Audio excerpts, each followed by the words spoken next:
Mbote bande ko balangia sindika télévision vraiment merci pour notre toujours on a pour notre actualité politique ya mboka na biso merci vraiment à partager à connecter et à consommer vraiment la vidéo na biso comme d'habitude bande ko balangi le to na bayimboka to na bayimboka on sala ko la mboka to ko le kolo to na ba parlementaire debout o ebuti ko yeba bango moko sininga to na président de la CI to na mo mboka procureur to na mo mboka mbazakile mbatezalini awa tokosola na bango se makambo ezali koleka vraiment mikolo oyo na kati ya mboka na biso tokolobela makambo ezali vraiment ya actualité à la une ya mboka na biso tozala tendance ba remerciement toki bambote ezongaka na bakolosia na kombo ya patike na rekansi sombe na bosante monzeli kaluka style esi na kati ya Londres mama jenda ya kaende bambote esika ezwami yo sur député la 2023 mon vieux Charles Mbongo contre Mbongo agence sûr na kati ya Londres na pesi yo bambote directement bandeko baladi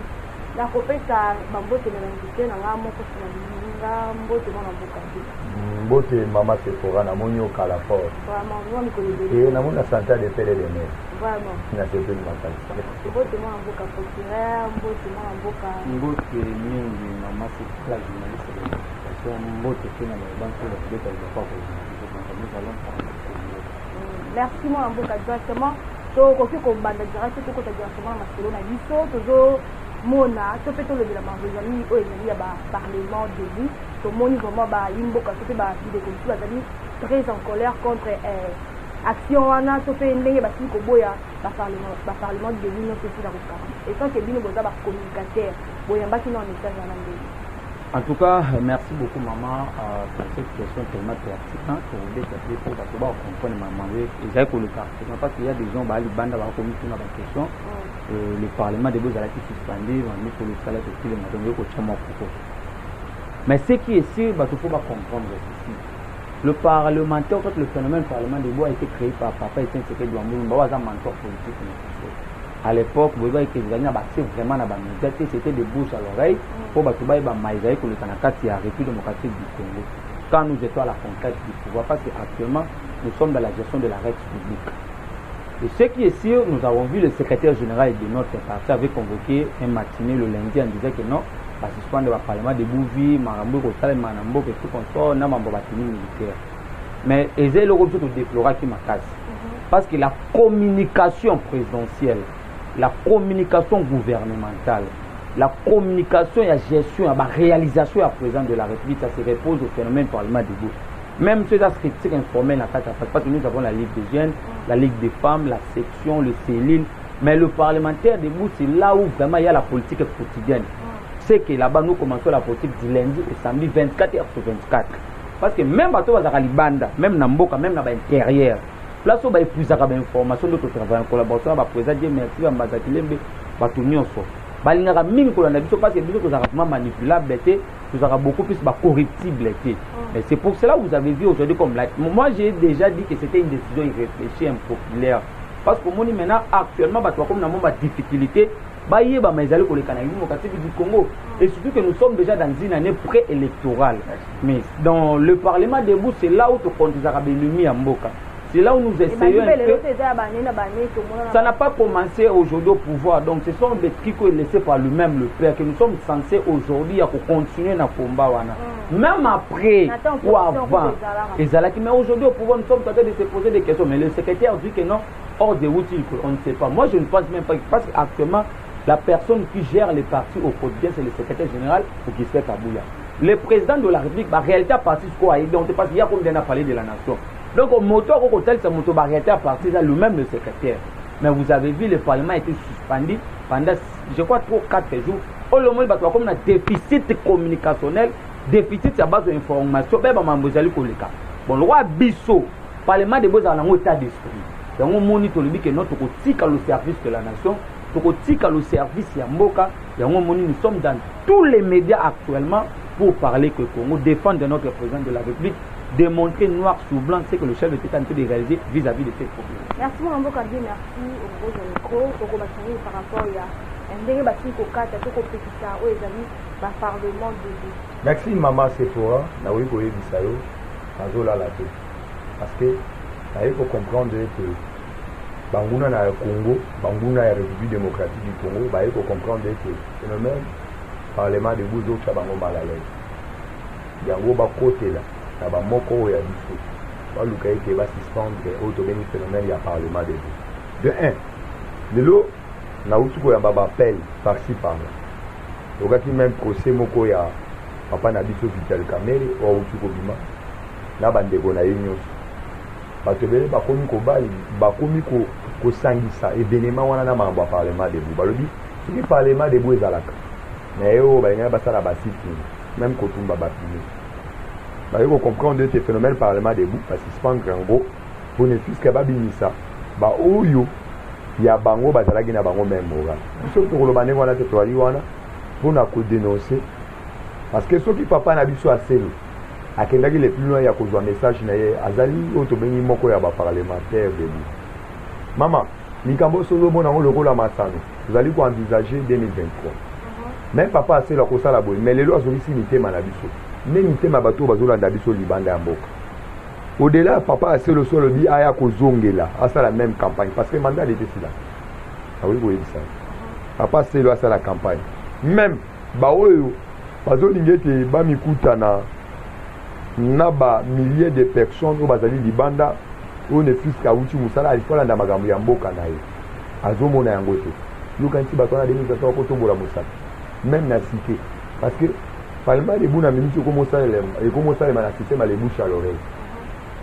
Ici, ma téléphone rouge. Dès que je suis à l'époque, parce que l'époque où tu comprenais que avec Yaya Nabiso et Angwende Azaliboso, où tu es fatigué, tu es il fallait bâtir un système. Mais tu as même époque, il y a Kabila. Le régime passé, même Mobutu, tu as bâti un parlementaire, tu as bâti un phénomène parlementaire de Bouté. Mais les lots, ils ont télévisé. Ah! Le parlement de Bouza Bato Bakatana Babambo. Na parlement de Bouza bato ba pousse. Les abato ba sacrifier ba vie na bango. Maman, na go ebisa yo même biso to ko loba aw. Zo ka misala, ozana misala te. Nous moko azao alo travailler na bureau quelconque azate. Nous sommes des chômeurs américains. Na go ebisa. Bon, na ndenge baloba ke ba parlementaire de Bouza ba koma ko pesa information que plus comment masinga na ba blague. Ba fini nani maman? Ba fini nani? Parce que so la ni même procès ande ko na biso to bengi Jiri Kalouti. Oya lobby a dénoncé place Barwandé Bazali. Maman, sur le lobby n'engwana. Il fallait balanda même auto beni madame colonel ni auto dénoncer quand le lobby est formé ba policier na miteni. Pourquoi ba kanyi colonel ni? Faut ba libérer colonel ni. Batika omoni. Batika kokotisa auto beni diabo entre biso na chef de l'état. Parce que bato ba ebisaka chef de l'état même la Genève longola signature. Ça va parlementaire de Sogo yebi réalité que bakadre nyo so baki botika asali makamuna ye biso muto telema marche banda na parlement o ya président Gilles Bakangi ngam na banda na fils mukoko merci après ce fils mukoko ba mbote en passant na monye pe na hôpital baza akata opérer vous allez ko l'accès que nous sommes négligés mais nous on ba dongolo ni minute on a vu ce phénomène à parlement debout ba komi ko benga biso na ba téléphone ba ibo ya na ngambo be bacheli bino boy so ça bâtissé que dit de quoi trahir mémoire et qui s'est que doit mourir battre même pas tu as fait si rien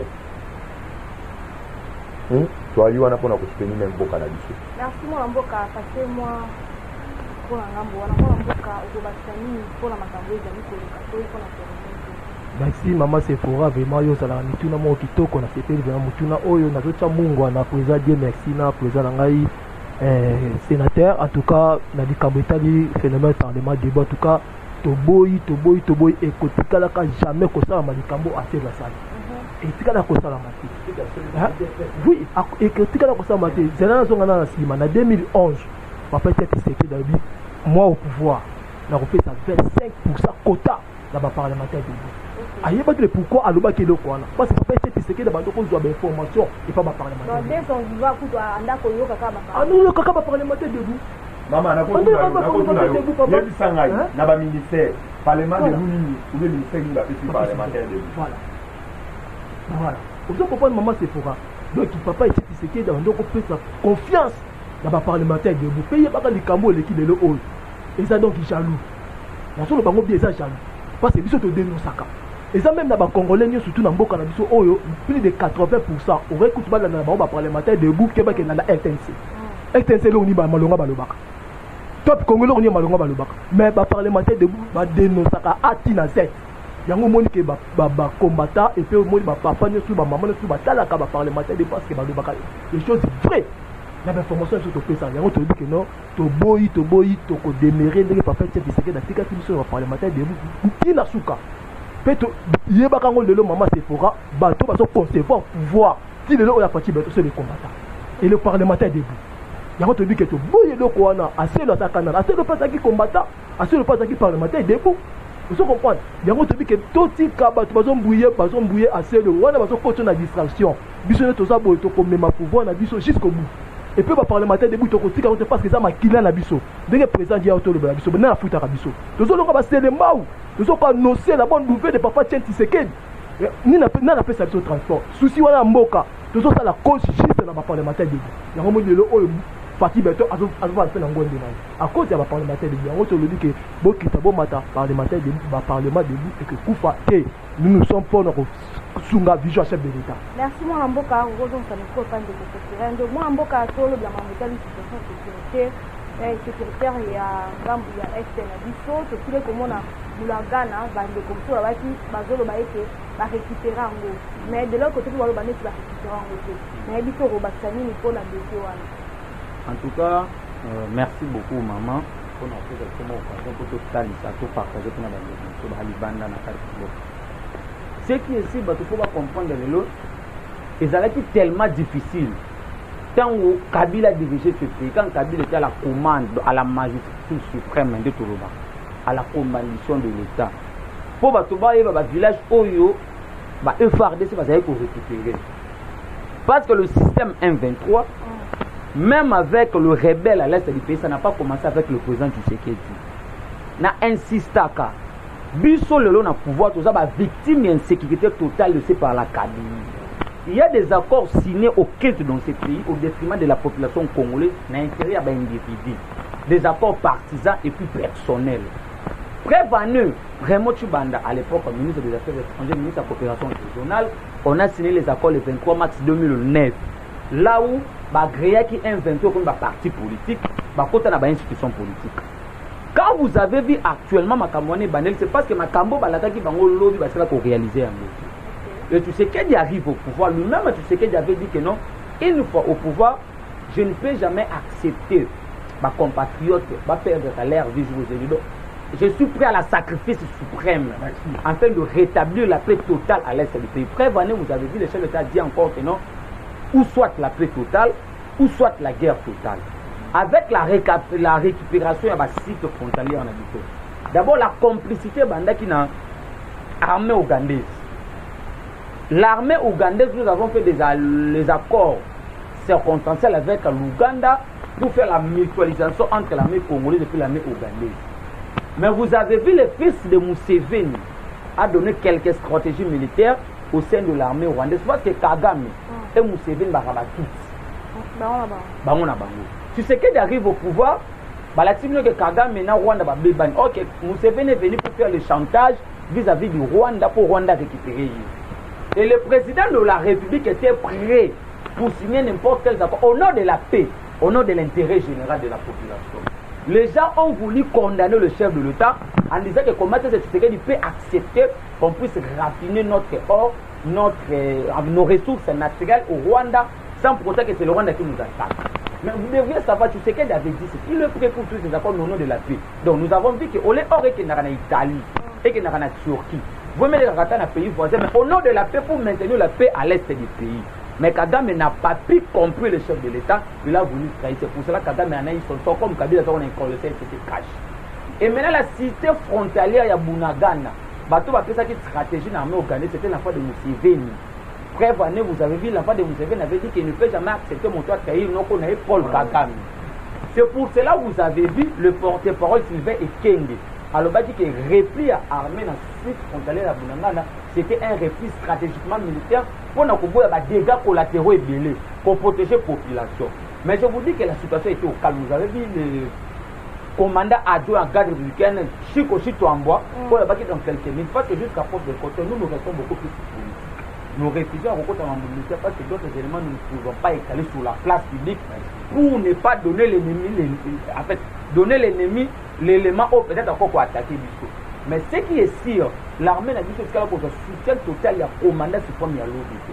Mais le lot, vous avez vu le commandant suprême, le best of the press, la personne qui préside à la destinée de la République, son excellence, monsieur le président Félix Antoine Tshilombo, qui a continué de mouiller son maillot pour soutenir cette population. Vous avez vu nos musiciens, les artistes, le professeur, les églises, la majorité, la société civile, même les pêcheurs, c'est de l'air droit. Mais ce qui est ici, le lot, accompagnement, soutien total, na FRDC na biso, yango komona bako kende bako reculer. Je vous dis, madame, c'est pour la première fois. Kagame a fait 22 ans au pouvoir au Rwanda. Il n'a jamais été secoué. Mais aujourd'hui, Kagame a vite compris qu'il est devant d'un fils de tête qui était l'opposant historique, qui n'a jamais voulu aujourd'hui de trahir cette population. Parce que nous sommes des dictateurs et testaments politiques laissés par les têtes, que nous sommes censés aujourd'hui de pérenniser ce combat. Bref, vous avez vu tout ce qu'il avait déjà déclaré. C'est pour cela que vous avez vu, il y a eu un conclave dans ma force régionale pour déployer, mais ça l'armée rwandaise peut vous gagner. Merci, mais moi, je veux dire merci pour la candidature pour les Kachia. Est-ce que peut-être que il y a guerre entre Est et là, beaucoup de choses oyo tobengi mama na biso journaliste indépendant nakoyebisa yo ete olandi ndeko procureur apesi oyo tobengi basuma par rapport ya guerre ya est. Guerre ya est tokosenga na biso d'abord biso bacongolais il faut tozala d'abord vigilant, tozala d'abord na bolibokratie na moni prochain nakoloba ngo par rapport ya nini omoni guerre ya est toye komona ete na bandeko na biso bacongolais bakoma kokopere na oyo tobengi na barebele. Parce que tu veux vivre guerre à Est et combattre sujet moko pour le bélango de temps en temps. Après mon konzamboka, abwa kambela oyo to bengi ya état de siège. Et ça na bande ko na biso moko. Même les lots bazo sala ba interview na ba même na ba opposant. Soi-disant parce que je sais que c'est des Mulumba la prophétie na ya pesa ka biso le dit, il défait au pouvoir pour réussir les actes. C'est l'autre jour mon mais na koyebisa yo par rapport ya guerre ya est namonaki ntango mokonzi ya mboka azwaki oyo tobengi mwa idée akotya état de siège ebele bakritikaki yango na même de société civile même oyo tobengi balucha filimi bakritiki yango na bafaso bango babandi ya komonela mais moto abatelaki su basuma wana ezalaki oyo ayebaki idée na motambo oyo atyaki ezalaki kaka oyo tobengi ye moko Félix Antoine Tshisekedi même babiso baoyo même bino bajournaliste obanda kotunya biso tozomona bato bazokufa tozomona oyo tobengi baagression eza toujours mais lelo à cause ya état de siège toye kocomprendre ete Paul Kagame de temps à temps azali koarme oyo tobengi bagroupe rebelle azali koarme bagroupe rebelle na kati ya esi ya mboka na biso po le fiske mpo na faveur na ye moko mpo na haine na ye moko oyo emata ye ntina motu. Mais les lots sont dit biso to chaque état de siège là c'est notre ba Rwanda oyo to bengi gouvernement ya Paul Kagame bazali ko armée oyo to bengi ba groupe rebelle nanga na bisaka bino botika nzambe na zo kamba mokili na et parce que banda biso to kola utanga même ba histoire na monde mobimba to mona te mokonza mboka lelo azingwende na kati ya mboka azingboka kabia na maboko ya nzambe le chef de l'état a dédiaki mboko na maboko ya nzambe wende te bozo munda na ye moko chef de l'état même bato bo critique yo telemi na média pona ko fingaka ozobunda na yete ozobunda na kono nzambe parce que concéder nzambe ki tolobi kamba nzambe na tigelo kicho yo kamba mboka oyo même bolanda passer ya Ghana azo liseke azui oui abani ko sopela ngona mutu ya fachi alobi oye lokola au citoyen simple mais oui alobi oye lokola citoyen simple mais tant aux autres on a mboka na yo aboye la ngao nao to bini action de grâce okoye la ngai lokola na titre chef de l'état mama totangi ba histoire même ni na monde mobimba bato ebele basopela bango to bini ba oui alobi peut même retrouver majorité et qu'on a un maman je vous dis que l'élo même peut trouver majorité et les gars na ngambo banguna na ko ko peso comme exemple l'élo Macron na carte France azali na mbinga faut que l'élo a trouvé même majorité il fait ba outi au ministère président de la République azana majorité toujours ebisa ya luka pe majorité le la Félix Antoine Tshilombo c'était même Sarabino Félix notre magistrat suprême azali na façon na ye oyo ayeli nango na mboka oyo na ndenge mpe ndenge azokambela biso ebele nde bazali na bagitation politique parce que bacomprendre que après Félix biso tokozala wapi parce que bayelaka biso toujours mensonge bayelaka biso si toujours polo bayelaka biso toujours bassin na cité mama bandeko bazokufa na est ya mboka biso bazali bantaba te bameme te bazali bandeko na biso bakongoli même depa bakoko bakolinaka biso malamba Exactement, moi, je vais vous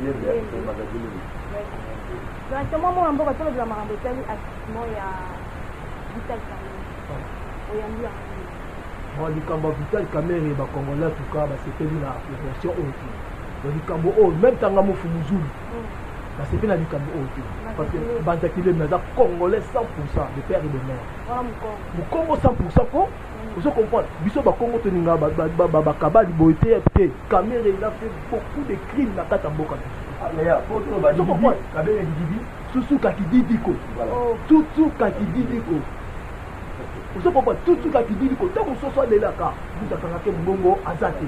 Ce soit pour les dettes du matin, vous pouvez vous faire un Mbongo. Dans la temps où il y a un comme Congolais, avant de connaître au temps. Il y a Vital Kamerhe la chose qui même près de 80% dans la minute. C'est pénal. Aïe, il dit quoi comme il y a Mboka.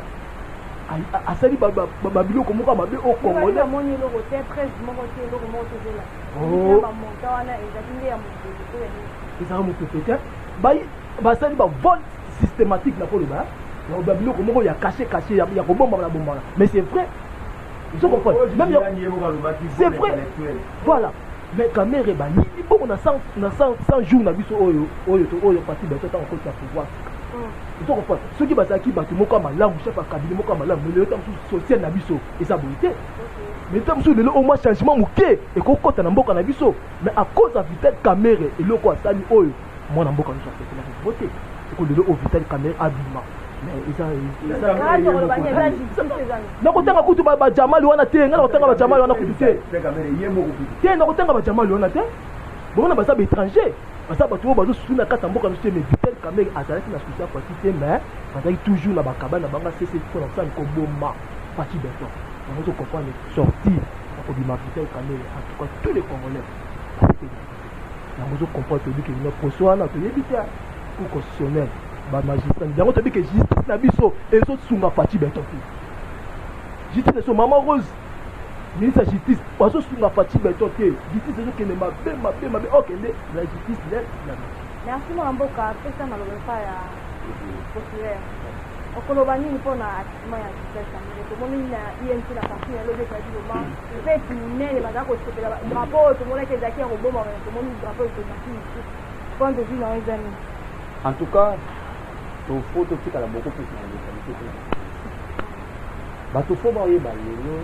l'avènement est parti au pouvoir pour nous comprendre une répartition de tâches à la politicien. Hier, ce n'était pas le cas. D'abord, la constitution de la République dit que nous avons 4 institutions. Il y a la présidence de la République, parce que c'était démocratie la toute première institution, et puis la présidence des administrations en État. Nous avons le Parlement, le gouvernement, et puis le Conseil tribunal. Nous sommes dans un régime semi-présidentiel. Il y a le pouvoir législatif, exécutif et puis judiciaire. Donc la justice n'a rien à voir avec le chef de l'État. Parce que dit que non, le jugement est rendu au nom du peuple exécuté par le président comme étant le magistrat suprême. Mais tant au Hollanda du dossier à Vital Kamerhe, c'est là où moi je profite en interpellant cette politique. Vous avez vu vous-même le président de la République, Libanda Aloba, qui non jusqu'à preuve de compter, Azana nous convoqué dans le Motalo du Sala. Lui-même, le chef d'État avait dit ça. Il n'est pas encore convaincu par rapport même à la réforme au Salati. Vous avez vu vous-même le président de la haute juridiction qui est la Cour constitutionnelle, Dieudonné Kalouba, avait trahi pour avoir accepté de prendre le miette de lyncher dans l'assiette de Matata Mponyo. La Cour s'est déclarée incompétente à dossier Matata Mponyo. Alors que la Constitution dit que non, le juge pénal du Premier ministre, du président de la ville, va se trouver dans la Cour constitutionnelle. Donc la jurisprudence, cela veut dire quoi? À créer une jurisprudence, ça peut arriver que non, au conditionnel. Ça, mon compte arrive, détourne l'argent. La Cour aussi peut se déclarer incompétente. Pourquoi? Parce qu'il y a eu aussi une jurisprudence qui s'est déclarée incompétente dans un ancien Premier ministre. Parce que dans le droit, quand il n'y a pas de droit, il y a la jurisprudence. Soit quand il n'y a pas de jurisprudence, il y a la doctrine. Mais aujourd'hui, nous tous, nous avons suivi le procès de Vital Kamerhe. Il a été accusé dans une somme il y a 4 ou 5 quelques millions de dollars. Vous avez vu lui-même à l'époque où l'avocat Koko Kayou dit dans le procès que non, on a retrouvé quelques biens que Kamerhe avait acheté en France, en Liban et tout, consomme même chez Baron Mouche. C'était déjà l'avènement de l'état de droit parce que c'était la première dans ce pays, même dans l'Afrique, de voir un directeur de cabinet chef d'État interpellé dans la justice, par commandé à Bagad, par gouverneur à la banque, devant les instances judiciaires. Parce que c'était un procès tellement pédagogique, où il a fait tellement ma cambodgie. Mais nous sommes en train de déplorer maintenant ce comportement à la justice pour lui. Subitement comme ça, la Cour à l'époque, quand on a donné la liberté provisoire, la Cour dit que non, et bah remettre ma cambodgie parce que on est qui tenté dans irrégularité. Hier, on voit que la Cour dit que dans les dossiers de Vital Kamerhe, on n'a trouvé aucune preuve. Alors nous avons perdu, ça a coûté des villes au roi Babajich, Yann, paix à son âme. Nous avons vu que belé Makambouana. Mais l'élo Oyo, c'est là où j'ai vite compris que le problème du Congo, c'est l'homme congolais. Donc le changement de mentalité s'impose. Mais vous avez vu comment est-ce qu'on a traité le président qui est notre compagnon de lutte. Même erreur verbale, il reste notre compagnon de lutte, il prend le nom du parti. Mais il a été humilié, vous avez vu des vidéos, et ça dit tout, il y a réseaux sociaux. Bâtir le roi criminel, c'est comme s'il a tué des gens. C'est comme si... Alors nous avons des criminels en veste, comme des Matata Mponyo, comme ils sont nombreux, tous ces conglomérats, ces bandes des aventuriers, les gens qui ont laissé le pays dans les couples, les gens qui ont détruit l'économie, les gens qui... En fait, il y a beaucoup de cartoons là et tout comme ça. Mais jusqu'à preuve de contraire, vous avez vite compris que quand on a arrêté notre président Gilles, qui ont compris, le règlement des comptes. Ce que ça qui montre parti Moussoussou, non règlement des comptes, il est au pouvoir, il va rendre tout comme ça. Mais aujourd'hui, vous avez vu, bisous au salut des autres, mais on réclamé car non, il fallait qu'il y ait devant juge naturel, en fait, on doit procès équitable. Mais là, c'est une façon de nous humilier. Parce qu'il y a des gens qui ont insulté le chef d'État dans ce pays, il y a des gens qui ont incité la première dans ce pays, il y a des gens qui ont parlé mal, prévané Pérou, jusqu'à preuve de compter. Il n'est pas encore arrêté, mais nous avons le service de sécurité. C'est là où nous interpellons le chef de l'État. C'est dans votre casquette. Vous êtes le commandant suprême de la force de la sécurité tout comme ça. Il faut aussi interpeller Bateau, parce que la personne du président de la République est sacrée. Il est la toute personnalité de ce pays. Mais jusqu'à preuve de contraire, la population congolaise, le peuple congolais, même Bateau Balibanda, Baza persuadé d'un arrêt pour l'appel Yagondo. Anakita Vital Kamerhe qui a détourné, dérobé l'argent contribuable congolais dans le tout premier projet à 100 jours. Le lobo komona, ma Cameroun est la chef. Mais Bateau faut pas y avoir que non. Nous avons ce qu'on appelle en politique la décentralisation du pouvoir. Donc le pouvoir arrête le pouvoir. Cela veut dire quoi? Tu sais qu'il y a une limite, mais c'est la justice de faire son travail en toute indépendance. Parce que dans un état de droit, on doit parler d'une justice équitable. On doit parler d'une justice moins restrictive ou soit une justice moins instrumentalisée. Mais aujourd'hui, nous avons vite compris que les réformes au niveau de l'appareil judiciaire s'imposent. C'est là que nous interpellons le chef de l'État en 2023. On ne va pas demander à Sama, à Bahati, on demandera le compte au président de la République. C'est pour ça que nous disons ceci, nous sommes derrière notre chef de l'État et nous allons continuer à dénoter tous les gens qui nous ont amené les antivaleurs. Merci de vous dire merci au gouvernement pour la maman limbisanga parce que limbisanga na langage na ngana okende langage na ngana tellement sec parce que na yoko comprendre que ba uta ko suspendre ba parlementaire de lui à cause comme na Vital Kamerhe pour la loi. Oui, parce que na dit ba faire ça à la quand on a dit ça va dire qu'on a président mais puisque point que alobe la makambo ya vital kamere zala na bacontexte ezali te mais lobi baélecteur oyo bakovote même chef de l'état bazali bato oyo fo tokende mobilize meme na balabala nauti kolanda meme bacompte fixe ya bato ebele oyo bauti koloba alandi secrète oyo tobengi nani arimagi oyo auti kosala oyo tobengi compte fixe na ye na page na ye alobi ke chef de l'état omekanga ye eka candidature na 2023 parce que toyebi bien okutana na biso na nzela na ye otikana kobima te lelo baarrete oyo tobengi président ju bakomi kocontacte baprésident moko nani lelo azosoigne fils moko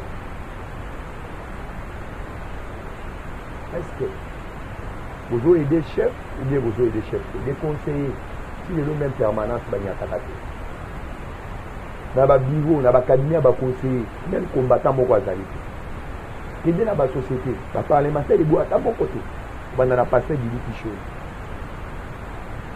kolungwa shole kokende ti yoka son ti bachinois mwana koli obosana te benjamin mama ezali bacontervance lelo ntango bakomi koattake baprésident pale parce que bayebi force époque ya kabila maskala komise baparlementaire évité lelo chef de l'état regretaka mpona justice na biso de temps en temps mais lelo nazoyebisa ayebisi oyo tobengi mwana mboka vital kamere mais chef de l'état abetaki talobeli soki babimisi na boloko bazwa babiloko na ye babrandi yango na télévision peuple congolais amona est-ce que babrandi biloko yango na télévision dede nazoyebisa yo na moma oyo tozoloba awa lete ovandi nga na yo oli makambo ezosalema na moma oyo mama nzamba kuma merci mamboka tolobya mambo etali contrave esi kosala makambo de côté yango par rapport nango omonaki yango ndenge merci mpona conclave esalemaki na ngambo ya nairobi nasali yo yango wapo mais eloko esepelisi ngai parce que j'ai vu quand même des messages oyo tobengaka Eman Cohen azali sous-secrétaire ancien secrétaire ya Nations Unies oyo awuti kosala déclaration alobi bo armée na biso moko ya FARDC ezali capable ya kosilisa bitumbu ezali na ye à condition il faut basala réforme balongola oyo tobengi bainfiltré baza na kati armée na biso mais lelo ntango nazoyebisa yo ngai azali esengo te parce que mpona armée mixte oyo tobengi Afrique centrale baya na République démocratique du Congo nauti kolanda ndeko nanga procureur auti koloba ete mwana Museveni auta kotrahi biso api biso mbeli na mokongo mais lelo mais lobi azalaki contact na information moko nazwi ya bato ya présidence baesingaki nasi d'ici bientôt chef de l'état na message ya Eman Cohen alingi koannule par rapport ya armée contre parce que chef de l'état insistaki il fallait deux pays bazala na kati te Rwanda na Uganda mais on a le fait Uganda mais Rwanda balongoli mpona kosala armée mixte mpona kosilisa oyo tobengi insécurité na esi ya mboka na biso mama sepora nakoloba mingi te na tie mwana mboka kokela tomoni mpe na ngambo ya CCTV basili kosala na resort oyo tokolo ezalaki te mais ezili kosalama omonaki yango Maman Sephora, merci encore pour la témoignage. Parce que nous sommes des politiciens. Peut-être disait que non, les parlementaires au Boko, comment on va politiciens plus que au Bazan à 4 institutions. Par rapport à la réalisation en chef de l'État sur la place publique, disons nous tout le de la part. Nous les parlementaires de l'État, quand les présidents du ministère juste à cause de côté de la rampe, nous allons tout embaucher dans la cabinet ministériel. Mais ce qui est sûr, comme nous avons le sang de l'UDPS, nous sommes censés aujourd'hui de pérenniser ce combat parce que la liste de l'UDPS se repose dans le circuit à Parlement de vie. Et moi, je me suis demandé avant au la question à Acelo, qui est un ancien parlementaire de vous, aujourd'hui ministre de l'Intérieur. Il a prouvé d'abord son incompétence sur la place publique, son incompétence notoire depuis qu'il est ministre de l'Intérieur. D'abord, au côté de contexte. Mais raté na berre est tellement évolué. Mais je ne sais pas, c'est une décision irréfléchie. Populaire, oh le barabé, na cabinet Ngodia. Tokuta ka bato bato ba onyanya. Onyanya. Na cabinet Ngodia. obligé na cabinet mobilité na cabinet papa na biso assez le tanga combattant ni président parlement ni wata ndani de la cabinet yaya le robot na bo embauché boye biso to bengi suba suma na ngoti pour le moi embauché pour le moi embauché to bengi dès du polo la guerre parce que quand on la bande ba ça pas beaucoup la parler. Chalère à l'époque, il s'est promené avec des revolvers. Il n'a jamais été interpellé, même aujourd'hui. Il n'a jamais été interpellé. Même président Gilles, pour vendre la tiama à moto par rapport à Chalère, ça marche central. Mais on a tué des gens au sein du parti, on a incarcéré des gens, on a brûlé des gens vifs à l'UDPS à l'époque. Jusqu'à peu de compter, la justice n'a pas encore interpellé ces auteurs intellectuels et basés au Rwanda. Chalère s'est promené avec des revolvers. Dis que nous avons dit parce que tout ça déjà tellement dangereux. Nous n'avons pas la sécurité. Mais ce qui est, comme on défend le président, on défend le parti, on défend les pays. Nous savons que même dans les jours à venir, nous serons payés par rapport à cette minutes. Mais c'est que votre question c'est quoi peut-être. Merci. Par rapport à Barry, et ça ce sont les réalisations président. Mais je dis que la communication du président passe dans le Parlement. Au moment que je crois que nous sommes 5 jours passés. Mais je pense qu'avec la suspension du Parlement debout, je vais vous dire, c'est pour la première fois depuis que le Congo est Congo, pendant plusieurs décennies, parce que l'IDPS a combattu toute la dictature de ce pays. C'était même ça la base de la créature, il y a parti pour combattre la dictature. C'est pour la première Kabila au pouvoir, Mobutu, Kassavou, Mouzé. C'est ce qui a été 2 ou 3 ans au pouvoir. On vient de créer la toute première usine. Il y a raffinerie à or. Dans le sud de Bukavu. Bientôt, vous allez inaugurer sous le haut patronage du chef de l'État. On vient de créer encore la toute première usine à raffinerie à Kolobat.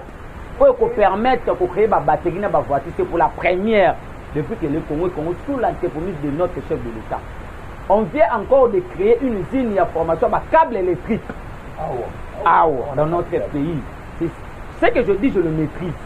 Il y a des éléments, il y a des preuves. Vous êtes une cette investigation, vous pouvez aussi mener des investigations. Alors, c'est ça, c'est dans notre bilan autre représenté de cette population dans les prochains. S'il y aura les élections, parce qu'il n'y aura pas les élections, ça l'a fait.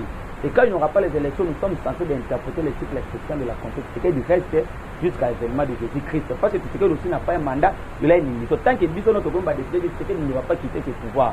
Mais ce qui est sûr, nous demandons, je ne sais pas, on doit faire en sorte que le Parlement de besoin pour avoir des informations.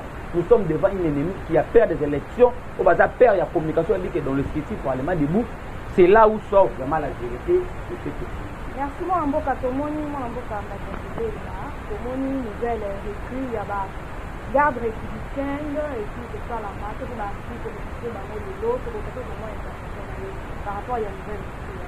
Bon nouvelle recrue wana tozolo baba moni que biso monalandi secrétaire il y a secrétaire ancien secrétaire il y a Nations Unies allo bien très bien a dit que na RDC c'est le comme casse donc faut défendre Gamboka na bino na batu na bino moko na basoda na bino moko so moni ba nouvelle équipe même tout na Kasai kuna même la mois passé tout le cas donc qui ba colonel ba général o ba koko défendre Mboka na biso lobi kuna parce que toujours tala ba paya parce que ba paya ba jo ko ça nini ko yiba ka ba biloko na biso trop ya ko comprendre que ma yé la partie béton diplomate de carrière à comprendre que notre temps toujours ça la temps toujours ça toujours recruter ba sodana et ça dit que biso moko ba na Mboka tout ça fondement ma casse na biso moko peut-être assir na ba sodana biso moko maman c'est pour là il y a pas n'importe qui a Vital Kamerhe ou le Vital Kamerhe a ebisaka na époque ya Joseph Kabila oyo bayaka na bainvestisseur moko po basala nzela ya Kisangani basala nzela ya Kisangani po basala oyo tobengi banzela ntango bainvestisseur wana bayaka babandi kosala nzela bakutana na oyo tobengi ebaka place moko baminere na ndenge akosangana te nzela esuka wana ti lelo kozana nadi bien bozefiyaka bainformation sur le terrain kende verifie bengame bandeko baza na esa mboka na biso banda bandeko wana baya basuka wana place wana ekoma lokola usine bayibaka bamachete nene ekopermettre lelo ntango ozoka ndeko nanga madadire bazoloba parfort bazokozwa bamilitaire fo tobana dabord na ndako na biso parce que nakolisa yo Après qu'on dévoile les secrets parce que on a un service à renseignement. La minute où c'est pas de décès na biso. Kokomi ko kokubisa bana mboka bango boko ba bunda biso ba est. Parce que boyebi bien. Même olandaki information ya roi belge oyo alobaki akenda komona même bandeko oyo babundaka oyo tobengi guerre ya 45 oyo tobengi banani tobenga baancien combattant oyo bakendaki bainauguraki kala mingi te oyo alingaki bamona ata membre na bango moko ezali parmi ayebi ete mama tozali bacongolais ntango ozomona bamilitaire bazotambola baosala puti mpona korapele balongololi même ka babiso baoyo bazokama jour au jour korapelaki bango basite ya bamilitaire oyo bazali prêt mpo bayatake kinshasa bakanisaki ete bazobide basoda nyonso na kini mpo batina bango na baprovince baprofite bakabali na bango RSI mais lelo nazoyebisa yo grâce ya kozodenonse bango lere ozomona bamilitaire lelo pourquoi soki banga bayoka biso te soki banga bakanga juri kalubi te balingaki batika lelo bamilitaire oyo tobengi bagande républicaine oyo batamboli na ville ya kinshasa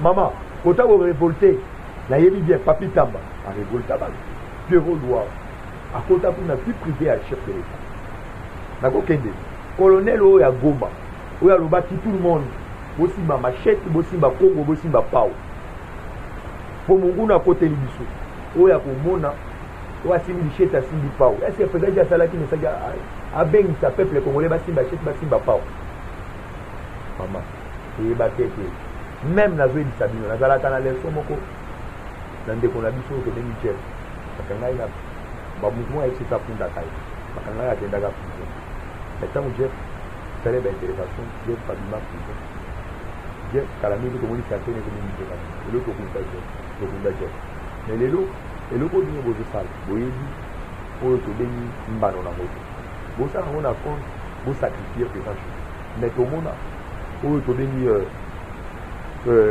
tobengi nani maître oyo ape perde tobengi na nkombo ya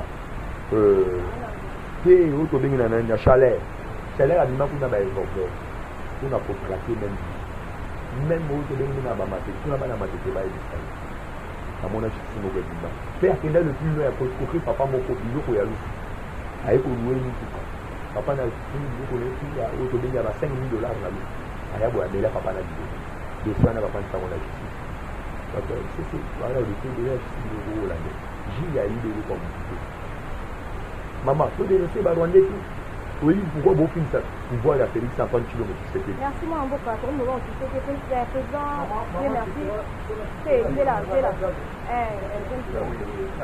on regarde les républicains pour la citer na likabwana donc tout le monde que non même na carte garde des républicains mais tout le monde na carte les services de renseignement même na carte la police sont des réputés bah ça trop tu comprends ils sont être recrutés ma garde des républicains parce que confiance ya bana mboka pour ça vous comprenez les kambango faut bana mboka tout ça na confiance ya bana mboka pour ça là parce que ma garde des républicains mususu kala sont des réputés bah ça fait la carte vous comprenez maman tout tout ça les locaux wana pour la surface du monde et non parti béton fait il faut appeler la confiance ya bana mboka merci moi mboka on a éclairci bana mboka ba comprendre recrutement la garde des républicains parce que confiance pour les appeler là-bas oyo pe motolo ya mboka pe dans la carte donc va suivre pe bénédiction ya mboka confiance déjà sur pas papa ya te numéro na ngai muzuru ba benga nga matakilembi numéro na ngai ezali 090 21 82 300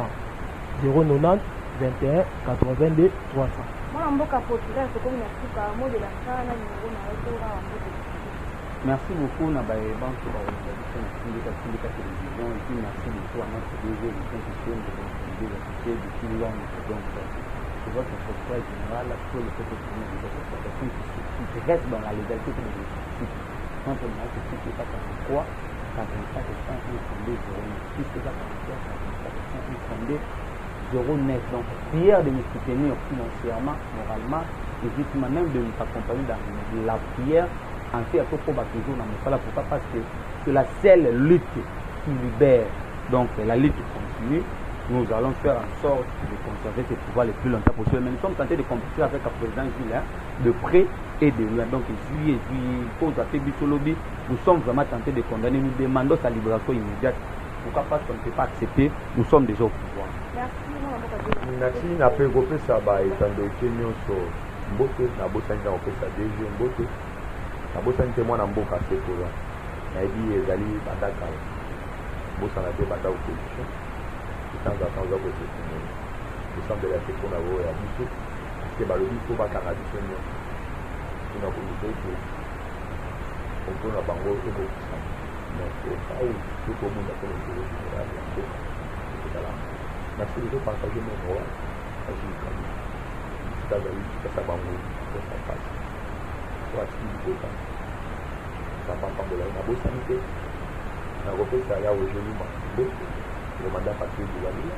La beau sanité. Le Vénangaï au Zobéni à Tola, à Genève. Et que nous n'avons pas pour la ville. La beau sanité.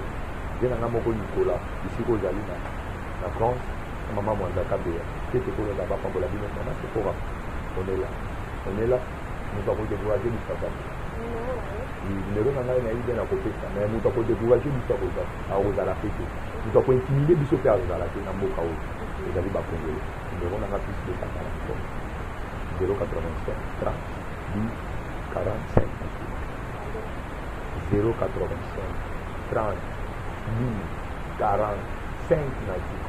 Merci vraiment ma il faut ma botte de la botte merci la marque nouvelle de la